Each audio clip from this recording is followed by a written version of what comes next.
Hi,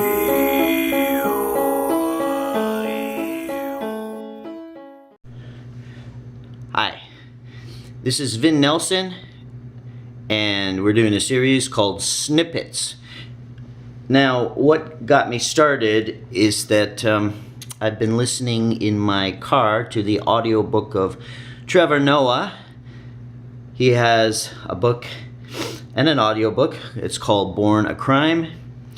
So it's very inspiring. He gives a lot of life stories, so I thought I would try it.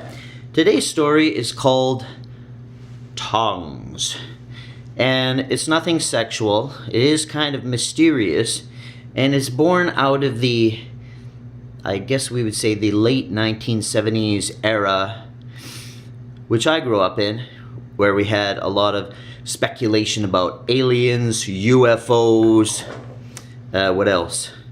Bermuda Triangle. I was fascinated with all that stuff. I remember we had a TV show called Project UFO. So anyway, back in the late 70s, because I was born in 1967.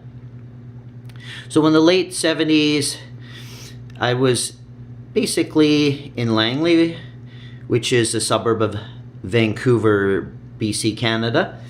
And we could say that that is near the middle of the Bible Belt. That means there are a lot of evangelical and other kinds of Christians there, so we call it the Bible Belt.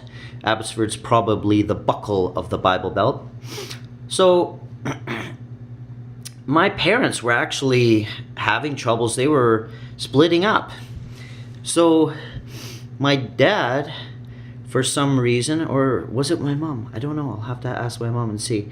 But they sent me to this Pentecostal camp. Now, we had been going off and on to this mega church in Langley, and it was part of I think it was Pentecostal denomination, which owned a Bible school on a mountain. I think it's Sumas Mountain in Abbotsford. Now they've changed the name, but back then I think it was called Western Pentecostal Bible College. But we didn't worry about the name and this or that, but I went to this camp.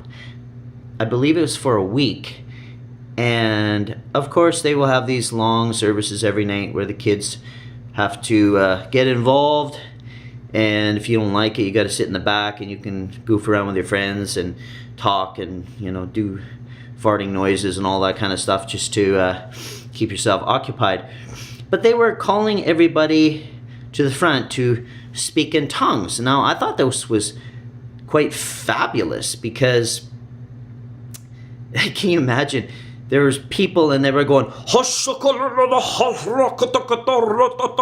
and other people, and these were adults, they were going,